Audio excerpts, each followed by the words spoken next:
నమస్తే, welcome to Suman TV. నేను మీ anchor సిరి. Government job prepare అయ్యే వాళ్ళకి ఎస్పెషల్గా నేను స్కోర్ బాగానే చేశాను, కానీ షార్ట్ లిస్ట్లో నా పేరు లేదు అని అనుకుంటాను.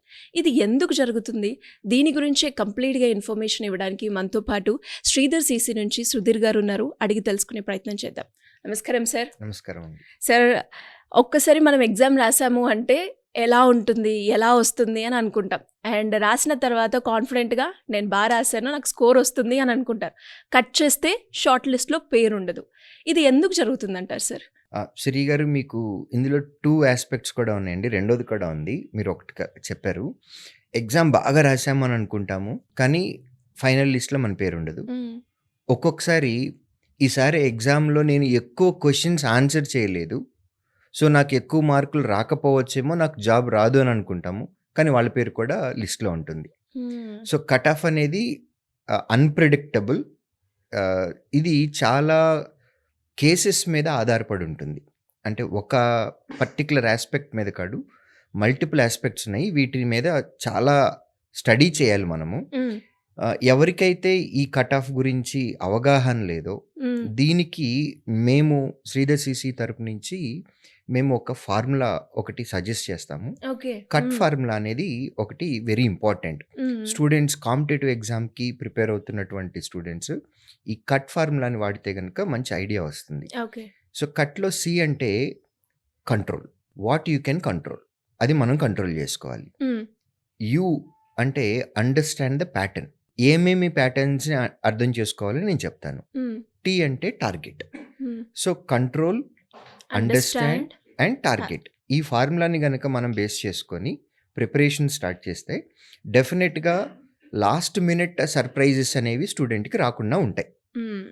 మనసులో ఒకటి ఉంటుంది, మనం డెఫినెట్గా అయిపోతుంది, క్లియర్ చేస్తాం, I answered 80% of the question paper, so my list will be there అని అనుకుంటాం. బట్ లాస్ట్ మినిట్లో ఒక సర్ప్రైజ్ వస్తుంది. సో ఇట్లాంటి లాస్ట్ మినిట్ సర్ప్రైజెస్ లేకుండా ఉంటాయి. సో ఫస్ట్ ఏంటంటే సి కంట్రోల్. మనం ఏమి కంట్రోల్ చేయగలం యాజ్ అన్ ఆస్పిరెంట్? మనం ఏం కంట్రోల్ చేయగలము అని అంటే మన ప్రిపరేషన్ని మనం కంట్రోల్ చేయగలం. మన సబ్జెక్ట్ ఏ కవరేజ్ చేసే దానిలో లెవరేజ్ అనేది ఎంత ఉంది అనేది మనం కంట్రోల్ చేయగలం. మన షార్ట్ కట్ ప్రిపరేషన్, ఒక క్వశ్చన్ని ఎన్ని రకాలుగా చేయొచ్చు అనేది ప్రాక్టీస్ చేసే టైంలో ప్రాక్టీస్ కోసం ఎంత టైం స్పెండ్ చేస్తున్నాము, ప్లస్ ఒక క్వశ్చన్ని ఎన్ని రకాలుగా చేయగలుగుతున్నాము, ఈ కంట్రోల్ అంతా కూడా మన చేతుల్లోనే ఉంటుంది. At the same time number of ఎగ్జామ్స్ని ప్రాక్టీస్ చేయటం, ఈ కంట్రోల్ కూడా మన చేతుల్లోనే ఉంటుంది యాజ్ అన్ ఆస్పిరెంట్గా. At the same time accuracy maintain చేయటం కూడా ఆస్పిరెంట్ కంట్రోల్లో ఉంది. సో ఆస్పిరెంట్స్ అనేవాళ్ళు వారి చేతుల్లో ఏమైతే కంట్రోల్ ఉందో ఫస్ట్ దాన్ని కంట్రోల్ చేసుకొని దాని మీద ఎక్కువ ఫోకస్ పెట్టుకోవాలి. సబ్జెక్ట్ని మనకి నోటిఫికేషన్ రిలీజ్ అయినప్పుడు మనం డిఫరెంట్ ఎగ్జామ్స్కి అప్లై చేయొచ్చు. అది ఎస్ఎస్సి కావచ్చు, రైల్వే కావచ్చు, బ్యాంక్ కావచ్చు, ఇన్సూరెన్స్ కావచ్చు. నోటిఫికేషన్లో మనకి ప్రిస్క్రైబ్డ్ సిలబస్ ఉంటుంది. ఆ సిలబస్లో ఇచ్చిన ప్రతి టాపిక్ని బేసిక్స్ నుంచి అడ్వాన్స్డ్ లెవెల్ వరకు ప్రిలిమ్స్కి ప్రిపేర్ అవుతున్నారు అని అనుకోండి, ప్రిలిమ్స్ కంటెంట్ మొత్తం కవరేజ్ చేయాలి. మెయిన్స్కి ప్రిపేర్ అవుతుంటే మెయిన్స్ స్టాండర్డ్ వరకు వెళ్ళాలి. Mains standard is again unpredictable nowadays, especially banking exams వరకు సంబంధించి. Staff selection commission and then railway exams అవి ప్రెడిక్టబుల్గానే ఉన్నాయి, ప్యాటర్న్స్ కూడా బాగుంటాయి, అవి అందరూ చేసే విధంగానే ఉంటాయి. బ్యాంకింగ్ ఇండస్ట్రీ వరకు వచ్చేసేటప్పటికి ఈ మధ్యకాలంలో కొన్ని సెక్షన్స్లో CAT level questions, GMAT level questions కూడా వచ్చేస్తున్నాయి. సో ఆ స్టాండర్డ్ వరకు ప్రిపేర్ అవటం అనేది మన కంట్రోల్. సో అది మనం చేయాలి. చదువుకున్న దాన్ని ఎక్కువ సార్లు ప్రాక్టీస్ చేయాలి, అది మన కంట్రోల్లోనే ఉంది. ప్రాక్టీస్ చేస్తున్నప్పుడు ఒక పర్టిక్యులర్ చాప్టర్, ఒక పర్టిక్యులర్ మోడల్ ఆఫ్ క్వశ్చన్స్ అనేవి మనం రిపీటెడ్గా మిస్టేక్స్ చేస్తుంటే దాని మీద ఎక్కువ ఫోకస్ పెట్టి ఆ చేసిన మిస్టేక్ని మళ్ళీ చేయకుండా ఉండేలాగా మనం ప్రాక్టీస్ చేయాలి. సో ఈ కంట్రోల్ మన దగ్గర ఉంది, యాక్యురసీ మెయింటైన్ చేయటం. సో మన చేతుల్లో ఉన్న ఏవైతే పనులు ఉన్నాయో వాటన్నిటిని పర్ఫెక్ట్గా చేయాలి, కంట్రోల్ చేసుకోవాలి. సో ఇవన్నీ మనం కంట్రోల్ చేయాలి. Next understand the pattern. So cut off mark అనేది అన్ప్రెడిక్టబుల్. ఇప్పుడు ఎవరైనా సరే ఎగ్జామ్ రాసి వచ్చిన తర్వాత ఇంత ఉంటుంది అనేది జస్ట్ రేంజ్ అబ్జర్వ్ చేయగలరు తప్ప ఖచ్చితంగా ఇంత ఉంటుంది అని ఎవరైతే ఎస్టిమేట్ సైంటిఫిక్గా చేయలేరు. చెప్పలేరు. దీనికి రీజన్ ఏంటంటేనండి, క్వశ్చన్ పేపరు బాగా ఈజీగా ఉంది. Very simple questions. ఇలా ఉంటే ఎక్కువ క్వశ్చన్లు ఆన్సర్ చేయగలం. మనకిచ్చిన టైం ఫ్రేమ్‌లో ఎక్కువ క్వశ్చన్స్ ఆన్సర్ చేశాము. అలా మీతో పాటు స్టూడెంట్ ఎవరైతే ఎగ్జామ్ రాస్తున్నారో, ఎగ్జామ్ రాసిన ప్రతి మనిషి కూడా ఎక్కువ క్వశ్చన్స్ ఆన్సర్ చేయగలరు. అంటే క్వశ్చన్ మీకు ఎగ్జాంపుల్‌గా చెప్తున్నాను. ఇండియాకి ప్రైమ్ మినిస్టర్ ఎవరు అని అన్నారనుకోండి. ఇది అందరికీ తెలిసిన క్వశ్చనే. సో, క్వశ్చన్స్ ఇలా సింపుల్‌గా ఉంటే గనక ఎక్కువ క్వశ్చన్స్ ఆన్సర్ చేస్తారు కాబట్టి కట్ ఆఫ్ మార్క్ ఆబ్వియస్‌గా ఎక్కువుంటుంది.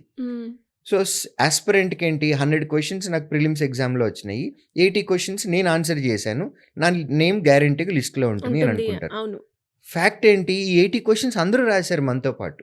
అవును sir. Yes. So, question paper సింపుల్‌గా ఉందంటే కట్ ఆఫ్ మార్క్ ఎక్కువగా ఎక్కువుంటుంది. ఉంటుంది. క్వెషన్ పేపర్ లెంథీగా ఉంది అని అనుకోండి. హ్మ్. క్వెషన్ సాల్వ్ చేయటానికి, ఆన్సర్ చేయటానికి ఎక్కువ టైం పట్టేలాగా ఉన్నట్లయితే మనకిచ్చినటువంటి టైంలో ఎక్కువ క్వెషన్స్ ఆన్సర్ చేయలేం. సో, అప్పుడు కట్ ఆఫ్ మార్క్ అనేది తక్కువగా ఉంటుంది. యాస్పిరెంట్‌కి ఏమనిపిస్తది? నాకు 200 క్వెషన్ మెయిన్స్‌లో ఇస్తే నేను 80 క్వెషన్‌లే ఆన్సర్ చేశాను. నాకు రాదు అని అనిపిస్తది. బట్ 80 క్వెషన్స్ 100% స్ట్రైక్ రేట్ తోటి గనక ఆన్సర్‌లు పెడితే డెఫినిట్‌గా వాళ్ళ నేమ్ లిస్ట్‌లో ఉంటుంది. హుహు. Ideally we will suggest 50% questions with 100% accuracy in mains exam hmm. Will definitely clear the exam. Accuracy అనేది చాలా చాలా ఇంపార్టెంట్. సో, ఇప్పుడు అండర్‌స్టాండ్ ద ప్యాటర్న్‌లో ఈ క్వెషన్ పేపర్ యొక్క స్టాండర్డ్ అనేది ఒక వాలిడ్ రీజన్ ఉంటుంది. పేపర్‌ని బట్టి కట్ ఆఫ్ మార్క్ వస్తది. దీంతో పాటు ఇప్పుడు మనతో పాటు ఎగ్జామ్స్ ఎంతమందైతే రాస్తున్నారో వాళ్ళల్లో మనకంటే బాగా ప్రిపేర్ అయిన వాళ్ళు, మనకంటే ఎఫిషియంట్ పీపుల్, మనకంటే ఐక్యూ లెవెల్ ఉన్నవాళ్ళు ఎక్కువ మంది ఉన్నారు అని అనుకోండి. ఆబ్వియస్‌గా వాళ్ళు మనకంటే ఎక్కువ స్కోర్ చేస్తారు కాబట్టి కట్ ఆఫ్ మార్క్ అనేది పెరుగుతది. సో, ఇప్పుడు కట్ ఆఫ్ మార్క్ ఎవరి మీద బేస్ అయ్యి ఉంది? మనతో పాటు ఎగ్జామ్ రాస్తున్న మిగిలిన వాళ్ళ మీద కూడా బేస్ అయ్యి ఉంది. బేస్ అయి ఉంది. యెస్. వాళ్ళెవరో మనకు తెలీదు. వాళ్ళ ఐక్యూ లెవెల్ ఏంటో మనకు తెలీదు. వాళ్ళ ప్రిపరేషన్ కూడా కూడా మనకు తెలీదు. తెలీదు. సో, ఇది కూడా ఒక ఫ్యాక్టర్ ఉంటుంది. హ్మ్. At the same time number of vacancies మీద కూడా కట్ ఆఫ్ మార్క్ ఉంటుంది. హుహు. మీకు ఎగ్జామ్‌లో ప్రిలిమ్స్ నుంచి మెయిన్స్‌కి, మెయిన్స్ నుంచి ఇంటర్వ్యూకి కన్వర్షన్ జరుగుతూ రేట్ ఉంటుంది. ఉంటుందండి. Yes sir. హ్మ్. ఇది జనరల్‌గా ఎలా ఉంటుంది అనంటే అందరూ ఒక స్టాండర్డ్ కట్ ఆఫ్ పెట్టి తీసేస్తారు అని అంటారు. అలా హుహు. ఉండదండి. ఆహా! ఒక పోస్ట్‌కి ప్రిలిమ్స్‌లో 20 మందిని సెలెక్ట్ చేస్తారు. హుహు.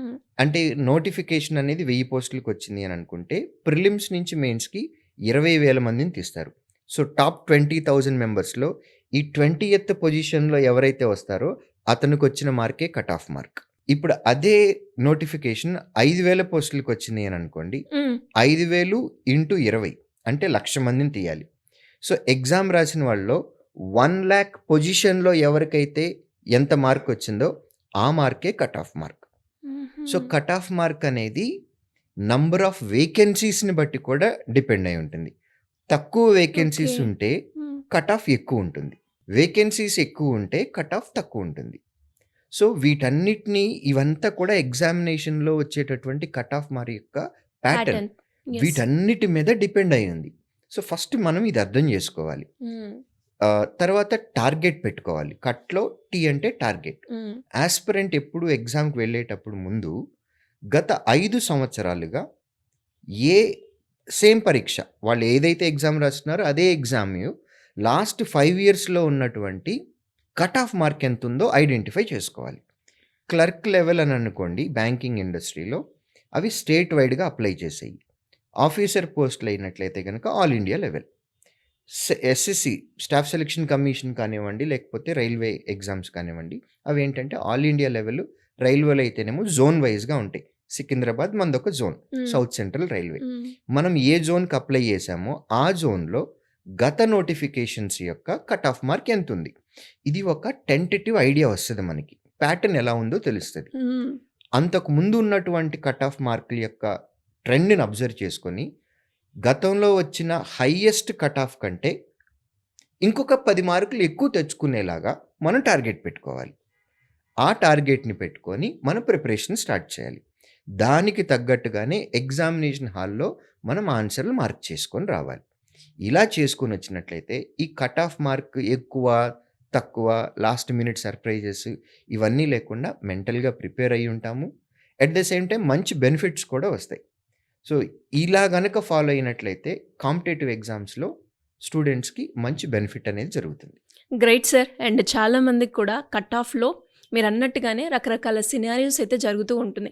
బట్ ఎందుకు జరుగుతుంది? ఇలా ఎందుకు అవుతుంది? అన్న దగ్గర క్వెషన్ మార్క్ ఉంటారు. అండ్ ఎస్పెషల్లీ ఈ స్కోర్ చేశాము రాలేదు అన్నప్పుడు మెంటల్‌గా కూడా చాలా డిస్టర్బ్ అవుతూ ఉంటారు. బట్ రీజన్ ఏంటో కరెక్ట్‌గా తెలిస్తే మీరు చెప్పినట్టుగా ఈ వీడియో అనేది చాలామంది గవర్నమెంట్ ఎగ్జామ్ ఎవరైతే ప్రిపేర్ అవుతున్నారో ఒక అవేర్‌నెస్ వీడియో అని చెప్పొచ్చు. మీరు చెప్పిన ప్రతి పాయింట్‌లో కూడా ఎగ్జామ్ ప్యాటర్న్ ఏ విధంగా ఉంటుంది, కట్ ఆఫ్ ఏ విధంగా చేస్తారు, కాంపిటీషన్ ఉన్నప్పుడు ఏ రకంగా ఉంటుంది, ఇవన్నీ కూడా చాలా బాగా యూస్ఫుల్ అవుతాయి. ఇలా ఎవరికైనా కూడా ఏ సబ్జెక్ట్ మీద అయినా లేదు అంటే కాంపిటేటివ్ ఎగ్జామ్కి మేము ప్రిపేర్ అవ్వాలి, మీ దగ్గరలో శ్రీధర్ సీసీలో జాయిన్ అవ్వాలి అనుకునే వాళ్ళు ఎవరైనా కూడా మిమ్మల్ని ఏ రకంగా అప్రోచ్ అయ్యే ఛాన్స్ ఉందంటారు sir? Sridhar CC offline branches AP, తెలంగాణలో ఎక్కడికైనా వెళ్ళొచ్చండి ఫిజికల్‌గా. లేదు అని అనుకుంటే స్క్రీన్ మీద ఉన్నటువంటి ఈ నంబర్‌కి కాల్ చేసి మమ్మల్ని రీచ్ అవ్వచ్చు. Thank you sir. Thank you so thank you. Much. So ఎవరు ఎక్కడి నుంచైనా అప్రోచ్ అవ్వచ్చా మిమ్మల్ని ఎస్ అప్రోచ్ అవ్వాలంటే? డెఫినెట్గా మాకు ఫీడ్బ్యాక్ సిస్టమ్ అనేది ఒకటి ఉంటుందండి. ఉమ్, ఏ బ్రాంచ్లో స్టూడెంట్ అయినా వాళ్ళకి కష్టం కలిగితే ఫీడ్బ్యాక్ అని వాళ్ళ అకౌంట్లోనే ఉంటుంది. అది కనుక పెడితే దాన్ని నేనే చదువుతాను. అవసరాన్ని బట్టి ఫోన్ చేసి కూడా పిల్లోడికి కష్టం బాగా ఎక్కువ ఉంది అంటే నా అంతటి నేను ఫోన్ చేసి కూడా మాట్లాడతాను. Great sir. ఆ ఫీడ్బ్యాక్లన్నిటికీ ఆన్సర్ కూడా నేనే పెడతానండి. అదే అండి, ఒక్కొక్క టీచర్గా కాకుండా ఫాదర్హుడ్ నేచర్ తోటి Yes. స్టూడెంట్స్ ని గైడ్ చేస్తారు. డెఫినెట్గా అండి. మేము మా పిల్లలతో నిజం చెప్తున్నాం, ఎవరు నమ్మరు. మేము మా పిల్లలతో గడిపే టైం కన్నా ఈ పిల్లలతో గడిపే టైం ఎక్కువ అండి. ట్రూ సార్, నా మార్నింగే చూశాను ఇందాక. Anyways thank you so much Sridhar sir. Thank you.